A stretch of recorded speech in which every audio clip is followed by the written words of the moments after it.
ఎర్ర బాటరా ఇదే ఎర్ర పాటరా శ్రమజీవుల రక్తంతో ఎరిపెక్కిన బాటరా శ్రమజీవుల రక్తంతో ఎరిపెక్కిన బాటరా ఎర్ర బాటరా ఎట్టి బాటరా మానీయుడు వాసునాడు చూపినట్టి బాట మీ పాపది వాళ్ళ పట్టణం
జాతీయ కాంగ్రెస్ సిపిఐ తప్ప మరో పార్టీలు ఏవి కూడా లేవు.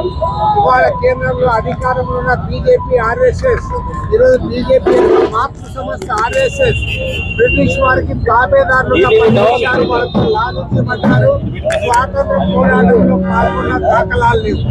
ఇవాళ గర్వంగా చెప్తాను, భారత కమ్యూనిస్ట్ పార్టీ కాంగ్రెస్ పార్టీ ఆ పోరాటంలో పాల్గొనడమే కాకుండా అనేక త్యాగాలు చేశారు, జైళ్ల పాలయ్యారు, ఆస్తులు కోల్పోయారు, ప్రాణాలు అర్పించి ఈ దేశానికి స్వాతంత్రం సాధిస్తే ఇవాళ కేంద్రంలో అధికారంలో ఉన్న బీజేపీ నాయకులు ఆర్ఎస్ఎస్ నాయకులు డాక్టర్ బిఆర్ అంబేద్కర్ అవమానిస్తా ఉన్నారు. మహాత్మా గాంధీ గారికి కనీస గౌరవం ఇవ్వడం లేదు. అందుకోసమే ఈ దేశంలో రాజ్యాంగాన్ని కాపాడుకోవడానికి, లౌకిక వాదానికి, ప్రజాతంత్ర వాదాన్ని కాపాడుకోవడానికి ఇవాళ భారత కమ్యూనిస్ట్ పార్టీ శతవార్షికోత్సవాల సందర్భంగా మేమంతా ప్రయత్న చేస్తా ఉన్నాం. కమ్యూనిస్ట్ పార్టీ ఈ దేశంలో అధికారంలోకి రాలేకపోయినా ఈ 100 సంవత్సరాల కాలంలో కోట్లాది మంది కష్టజీవుల తరఫున, రైతుల తరఫున, కార్మికుల తరఫున, పేద వర్గాల తరఫున అనేక పోరాటాలు చేశాం. దున్నేవాడికి భూమి దక్కాలని చెప్పి లక్షలాది ఎకరాల భూములు పంపిణీ చేయించాం. ప్రభుత్వాలు కూడా ఇవాళ ఇళ్ల స్థలాలు ఇస్తా ఉన్నాయి, భూములు ఇస్తా ఉన్నాయంటే కమ్యూనిస్ట్ పార్టీ చేసిన పోరాటమే కారణం. అందుకోసం ఇవాళ అనేక త్యాగాలతో ఎరుపెక్కిన కమ్యూనిస్ట్ పార్టీ ఎర్రజెండా రాబోయే 100 సంవత్సరాలైనా సరే పోరాటాలు ముందుకు సాగుతుంది. ఇవాళ ఈ దేశంలో లౌకికవాదాన్ని, ప్రజాతంత్రవాదాన్ని కాపాడుకోవడంతో పాటు ఈ దేశంలో మనిషిని మరో మనిషి దోపిడీ చేయడముగా సోషలిస్ట్ సమాజాన్ని ఏర్పాటు చేయడానికి పూనుకుంటాం.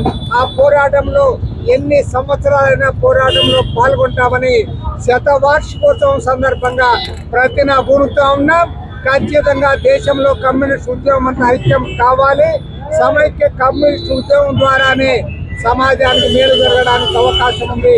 ఆ దిశగా భారత కమ్యూనిస్ట్ పార్టీ కృషి చేస్తుందని ఈ సందర్భంగా ప్రజానీకానికి మనవి చేస్తూ శతవార్షికోత్సవం సందర్భంగా దేశవ్యాప్తంగా ఉన్న కమ్యూనిస్ట్ నాయకులకు కార్యకర్తలకు శ్రేయోభిలాషులందరికీ కూడా వార్షిక వందనాలు తెలియ